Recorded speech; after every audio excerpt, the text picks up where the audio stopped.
Hello students. अभी तक हमने पार्ट 5 जो हम यूनियन गवर्नमेंट कर रहे हैं उसमें हमने सुप्रीम कोर्ट तक कर लिया है। अब बात शुरू करते हैं कंट्रोलर एंड ऑडिटर जनरल की।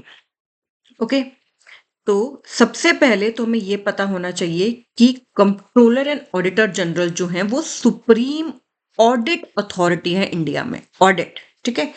He is the guardian of the public purse.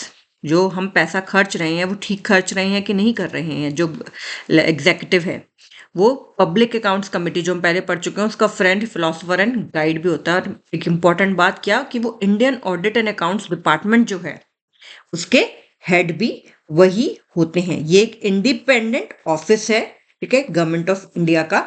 और इनका काम क्या है, इनके पहले तो हम बात करते हैं अपॉइंटमेंट के बारे में और टेन्योर के बारे में। तो देखिए, इनको अपॉइंट कौन करता है? He is appointed by the president of India by a warrant under his hand and seal, ठीक है। तो क्योंकि प्रेसिडेंट इनको अपॉइंट करते हैं तो ये ओथ भी जो है प्रेसिडेंट के बिफोर ही लेते हैं, ठीक है। और उस ओथ में वो वही कहते हैं मेनली जो चीजें हैं कि वो कॉन्स्टिट्यूशन ऑफ इंडिया के लिए he'll bear true faith and allegiance to the constitution of India, sovereignty and integrity of India को अपहोल्ड करेंगे, to duly and faithfully and to the best of his ability knowledge and judgment जो है अपने office की duties को perform करेंगे without affection और ill will, और कॉन्स्टिट्यूशन और लॉज को भी अपहोल्ड करेंगे जो मेनली सभी में होता है, जो हम मोस्टली अभी तक देखते आए हैं। फिर इनका ऑफिस कितने टाइम के लिए होल्ड कर सकता है? ये 6 years तक, या फिर up to the age of 65 years of age, जो भी अर्लियर हो जाएगा। अगर 65 years के पहले, मतलब अगर उनको 4 साल का उन्होंने अभी टर्म पूरा कर 65 years के हो गए तो यानी कि उनका फिर वो टेन्योर खत्म हो जाएगा। लेकिन 65 के नहीं हुए, लेकिन मान लो कि वो 63 पे ही उनका 6 years का टेन्योर खत्म हो गया, तो भी फिर वो उस समय उनका टेन्योर खत्म हो जाएगा। तो विच एवर इज अर्लियर का मतलब यही है, जो जल्दी हो जाए इनमें से, ठीक है। और before the president of India ही वो जो है वो ओथ लेते हैं। इनको हटाना अगर हो तो कैसे करते हैं? इनको हटाना भी इनको, ताकि इंडिपेंडेंट रहे, ये इनको भी सुप्रीम कोर्ट के जज की तरह ही इनका रिमूवल का प्रोसेस है। यानी कि 2 ग्राउंड हो गए, प्रूवन मिसबिहेवियर और इनकैपेसिटी, और स्पेशल मेजोरिटी चाहिए होती है पार्लियामेंट में, बोथ हाउसेज में। हमने ये पढ़ा था अभी जस्ट सुप्रीम कोर्ट में कि किस तरह से। तो यानी कि इनको हटाना इतना आसान नहीं है, और इनको प्रेसिडेंट के हटा सकते हैं उन्हीं ग्राउंड्स पे जिस तरह से सुप्रीम कोर्ट के जज को हटाया जाता है। प्रेसिडेंट तभी हटाएंगे जब ये चीजें हो जाएगा, दोनों हाउसेज उनको स्पेशल मेजोरिटी से वो रेजोल्यूशन पास कर देते हैं, तभी जो प्रेसिडेंट उनको रिमूव कर सकते हैं। तो it's not an easy process. फिर कुछ चीजें इंडिपेंडेंस के लिए भी है। देखो, जैसे अभी हमने बताया उनका रिमूवल ही मुश्किल है। उनका रिमूवल जो है वो मुश्किल है, पार्लियामेंट की स्पेशल मेजोरिटी चाहिए, ठीक है। फिर जो है ये फर्दर एलिजिबल, किसी भी गवर्नमेंट ऑफिस के लिए आफ्टर रिटायरमेंट ये फर्दर एलिजिबल नहीं होते हैं, ठीक है। जब इनका ऑफिस का, जब इनका टेन्योर खत्म हो जाता है तो is not eligible for any government position, तो इससे भी एक तरह से इंडिपेंडेंस रहती है कि उनको ये पता है कि हमें गवर्नमेंट से कोई फेवर नहीं चाहिए, तो वो रियल जो चीजें हैं उसको सामने ला सकते हैं। फिर इनकी जो सैलरीज वगैरह होती हैं, जितना भी है वो कंसोलिडेटेड फंड पे चार्ज होते हैं, ना कि वोटेबल होते हैं। और इनकी सैलरी जो होती है वो सुप्रीम कोर्ट के जज के इक्विवेलेंट ही होती है। और इनकी सैलरी को डिसाइड कौन करता है? इनकी सैलरी वगैरह जो चीजें हैं वो सब पार्लियामेंट डिसाइड करता है, because he is accountable to parliament only. He is accountable to parliament only. तो पार्लियामेंट ही इनकी सैलरी, सर्विस कंडीशन जो है पार्लियामेंट करते हैं। एंड इनकी जो सर्विस कंडीशन है, इंक्लूडिंग सैलरी, इंक्लूडिंग क्या इनको लीव मिलेगी, क्या इनके और एंटाइटलमेंट्स होगी, क्या पेंशन होगी, क्या एज ऑफ रिटायरमेंट होगी, ये एक बार इनकी अपॉइंटमेंट हो गई जब, तो उसको फिर चेंज नहीं किया जा सकता, कि इनकी डिसएडवांटेज के लिए, कि पावर दिखाने के लिए, कि इनको हमारे फेवर में हमारे कुछ करे। क्लियरली है कि सर्विस कंडीशन एक बार उनको अपॉइंट कर लिया जब, उसके बाद उनको चेंज नहीं कर सकते। तो इससे भी उनकी इंडिपेंडेंस इंश्योर हो सकती है। ऑब्वियसली अगर अपॉइंटमेंट के बाद होगा कि अच्छा ये तो हमारे अगेंस्ट बोल रही है, एग्जीक्यूटिव के अगेंस्ट बोला जा रहा है कि ये गलत हो रहा है, ये एक्सपेंडिचर वेस्ट है एंड ऑल दैट, तो उनको सैलरी कम कर दें या इनके कुछ अलाउंसेज एमोल्यूमेंट्स कम कर दें, तो फिर उससे उनको एक डिस्करेजमेंट मिलेगी। लेकिन क्लियरली बताया गया कि उनकी कंडीशन, सर्विस कंडीशन को चेंज नहीं किया जा सकता, तो इससे भी वो एक तरह से इंडिपेंडेंटली एक्ट कर सकते हैं।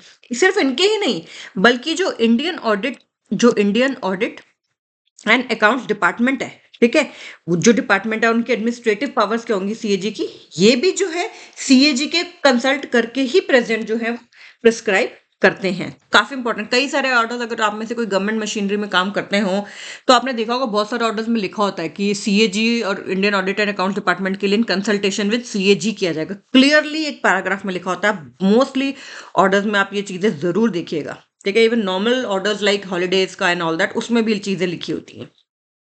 ठीक है, फिर जितने भी एडमिनिस्ट्रेटिव एक्सपेंसेस सीएजी के ऑफिस के हैं, चाहे वो सैलरीज हैं, अलाउंसेज हैं, ये सब मैंने बताया आपको कंसोलिडेटेड फंड पे चार्ज होते हैं, वोटेबल नहीं होते हैं। कोई भी मिनिस्टर जो है सीएजी को किसी भी हाउस में प्रेजेंट रिप्रेजेंट नहीं कर सकते, यानी कि कोई भी किसी को, कोई भी मिनिस्टर उनकी रिस्पॉन्सिबिलिटी नहीं ले सकते for any action done by him. तो एक बहुत इंपॉर्टेंट यानी कि ऑफिस ये है।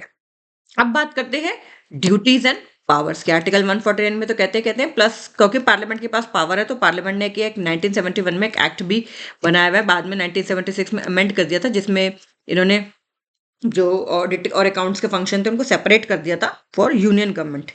वो हम आगे भी देखते हैं। ठीक है, तो अब मेन ड्यूटीज की बात करें तो जैसे कि हमने पता है कि ड्यूटी इसमें क्या आएगा, सबसे पहले तो ऑडिट आएगा। ऑडिट करेंगे ये consolidated fund of India, states UTs, वो यूटीज जिनमें कोई जहाँ पे लेजिस्लेटिव असेंबलीज हैं। ठीक है, वहां के जितने भी कंसोलिडेटेड फंड होंगे, चाहे इंडिया का हो एज अ होल, चाहे स्टेट्स का हो, चाहे यूटीज का हो, जिनमें स्टेट लेजिस्लेटिव असेंबली है, उनके अकाउंट्स को ऑडिट करेंगे। ठीक है, इसी तरह से कंटिजेंसी फंड जो है पब्लिक, और पब्लिक अकाउंट्स भी हैं जो हर एक स्टेट के एंड यूनियन के भी, स्टेट के भी और यूटीज के भी, जिनमें स्टेट लेजिस्लेटिव असेंबली में, उनके सारे के सारे अकाउंट, चाहे कंसोलिडेटेड फंड ऑफ इंडिया, चाहे कंटिजेंसी फंड ऑफ इंडिया, चाहे पब्लिक अकाउंट ऑफ इंडिया, उन सबको ये ऑडिट करते हैं। फिर इसके साथ साथ ये जितने भी गवर्नमेंट की रिसीट्स हैं, टैक्सेस हैं, ड्यूटीज हैं, फीस हैं, ये सब भी करते हैं। इन्हीं का यही असर्टन करते हैं, सर्टिफाई करते हैं कि कितना जो टैक्स या ड्यूटी है उसका नेट प्रोसीड्स कितना है, और इन्हीं का सर्टिफिकेट फाइनल होता है। ठीक है, नेट प्रोसीड्स का मतलब क्या होगा कि कितना टैक्स इकट्ठा हुआ, प्लस उनको कुछ कलेक्शन कॉस्ट भी तो होती है ना, क्योंकि आपके पास कंप्यूटर्स आप लगा रहे हो, सॉफ्टवेयर लगा रहे हो, बहुत सारी चीजें ऐसे आपने मैन पावर रखी हुई है, तो वो सारी माइनस करके that is the net net proceeds. तो वो उनका जो सर्टिफिकेट होता है वही फाइनल होता है।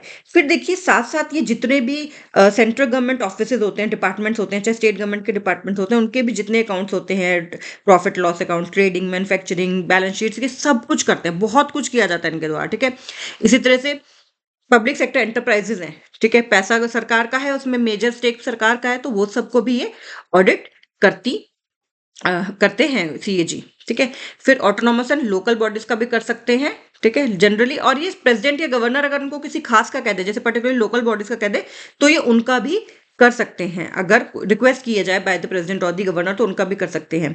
फिर सेंट्रल स्टेट गवर्नमेंट से रिलेटेड जो उन्होंने डेट लिया हुआ है, कर्जा लिया हुआ है, सिंकिंग फंड्स है, कोई डिपॉजिट्स हैं, कोई रेमिटेंस है, सस्पेंस अकाउंट है, ये सबका जो है ये ऑडिट करते हैं। फिर ये एक बहुत इंपॉर्टेंट है आर्टिकल 150 में, कि ये जो है सीएजी हैं जो बताते हैं, उन्हीं के पास ये एडवाइस कर सकते हैं प्रेसिडेंट को कि किस तरह के फॉर्म में जो अकाउंट्स है सेंट्रल स्टेट्स के, they shall be kept. That's a very important thing, कि कौन प्रिस्क्राइब कर सकता है प्रेसिडेंट को, कौन एडवाइस कर सकता है प्रेसिडेंट को कि with regard to the prescription of the form, किस फॉर्म में अकाउंट्स जो है सेंट्रल स्टेट्स के मेंटेन किए जाने चाहिए, रखे जाने चाहिए। तो वो आर्टिकल 150 में कौन एडवाइस कर सकता है प्रेसिडेंट को, सीएजी ही एडवाइस कर सकते हैं। फिर गवर्नमेंट की कमर्शियल एक्टिविटीज जो है जितनी भी, ये सब भी करते हैं। अब देखिए कि जो हमने जैसे बताया था ऊपर ही, मैंने आपको बताया था पब्लिक अकाउंट्स कमेटी हमने पहले भी पढ़ा है, जो पार्लियामेंट की होती है, उसका एक गाइड, फ्रेंड और फिलोसोफर भी जो है इन्हीं को कहा जाता है। एक बहुत इंपॉर्टेंट है कंपाइलेशन ऑफ अकाउंट्स। देखिए सेंटर पे जो है स्टेट्स के लिए अकाउंटिंग सेपरेट नहीं हुई है ऑडिट से, लेकिन सेंटर पे 1976 से अकाउंटिंग और ऑडिट सेपरेट हो गया। सेंटर पे वो जो है सीएजी का ऑफिस जो है ऑडिटिंग का काम ही करता है, लेकिन अकाउंटिंग का नहीं।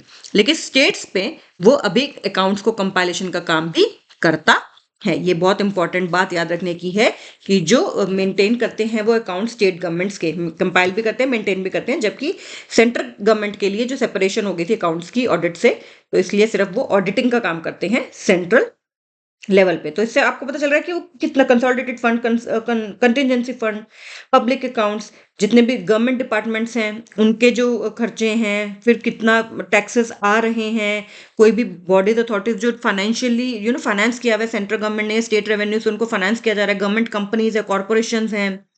फिर इसी तरह से जो भी सेंट्रल स्टेट गवर्नमेंट्स की कोई डेट रिलेटेड, एडवांसेस रिलेटेड, ये सब जो है वो अपना जो है ऑडिट कर सकते हैं। फिर ऑडिट रिपोर्ट अपनी देते किसको है ये, देखिए आगे भी पावर्स में और पावर्स में भी हैं, सीख भी कर सकते हैं इन्फॉर्मेशन किसी अथॉरिटी से जहां से, तो इसीलिए सीएजी का अगर पैरा भी बन जाता है, ऑडिट पैरा बन जाता है, तो पूरा डिपार्टमेंट या पूरी मिनिस्ट्री हिल जाती है कि सीएजी ने एक ऑडिट पैरा बना दिया। सीएजी के ऑडिट पैरा जो है बहुत ही सीरियसली लिया जाता है। एक तो नॉर्मल ऑडिट पैराज होते हैं, बट एक सीएजी का ऑडिट पैरा भी होता है, तो उसको बहुत ही सीरियसली लिया जाता है। तो ये सारी चीजें हैं। अब जो ये है, ये रिपोर्ट्स क्योंकि पार्लियामेंट को अकाउंटेबल है, सीएजी का office is accountable to parliament, तो जो वो है रिपोर्ट जो है वो प्रेसिडेंट को देते हैं, जो फर्दर पार्लियामेंट में पुट अप होती है थ्रू पीएसी। इसी तरह से स्टेट लेवल पे गवर्नर को, फिर वो स्टेट लेजिस्लेटिव असेंबली जाते हैं। He submits his audit reports relating to the account centre का जो है प्रेसिडेंट के लिए, जो कि फिर प्लेस करते हैं उसको before the houses of parliament. And audit reports relating to the accounts of a state किसको सबमिट की जाती हैं? By CAG to governor, who shall in turn place them before the state legislature. और ये दोनों बातें कौन से आर्टिकल में है? आर्टिकल 151 में क्लियरली लिखा है कि वो प्रेसिडेंट को देंगे, जो कि इन टर्न पार्लियामेंट को, और इसी तरह से स्टेट के लिए गवर्नर को, हु इन टर्न जो उनको प्लेस देम करेंगे बिफोर द स्टेट लेजिस्लेचर। तो ये बहुत इंपॉर्टेंट है। फिर 3 रिपोर्ट जो है सीएजी सबमिट करते हैं, ठीक है। एक तो हमने ये सब हमने पहले पढ़ रखा है हमने। एक तो ऑडिट रिपोर्ट होती है एप्रोप्रिएशन अकाउंट्स पे, एक ऑडिट रिपोर्ट होती है ऑन एप्रोप्रिएशन अकाउंट्स, ठीक है। फिर एक ऑडिट रिपोर्ट होती है ऑन फाइनेंस अकाउंट्स, ये सब हम बजट के टाइम पे भी थोड़ा थोड़ा हमने देखा था। एंड एक रिपोर्ट होती है पब्लिक अंडरटेकिंग्स पे, एक रिपोर्ट होती है पब्लिक अंडरटेकिंग्स पे। तो 3 ऑडिट रिपोर्ट्स तो प्रेसिडेंट को उनको देनी ही देनी होती है। एक होती है audit report on appropriation accounts, audit report on appropriation accounts, फिर एक होती है audit report on finance accounts, और एक होती है रिपोर्ट ऑन पब्लिक अंडरटेकिंग्स। तो ये 3 रिपोर्ट जो है वो होती है। फिर ये तीनों रिपोर्ट जो है वो दोनों हाउसेज ऑफ पार्लियामेंट के आगे पेश की जाती है बाय द प्रेसिडेंट, ठीक है। एंड उसके बाद पब्लिक अकाउंट्स कमेटी जो है इन रिपोर्ट्स को फिर एग्जामिन करती है, और फिर अपनी जो फाइंडिंग्स होती हैं वो पार्लियामेंट के आगे रखती है। सीएजी की रिपोर्ट के बेसिस पे तो पीएसी काम करता है, हमने देखा था पहले भी कि सीएजी रिपोर्ट देता है, फिर उनको कौन एग्जामिन करता है? पब्लिक अकाउंट्स कमेटी है, ठीक है। फिर कई तरह के ऑडिट्स भी जो है वो एप्रोप्रिएशन ऑडिट, ठीक है, कि क्या मनी जो थी वो with in the authority granted by law थी।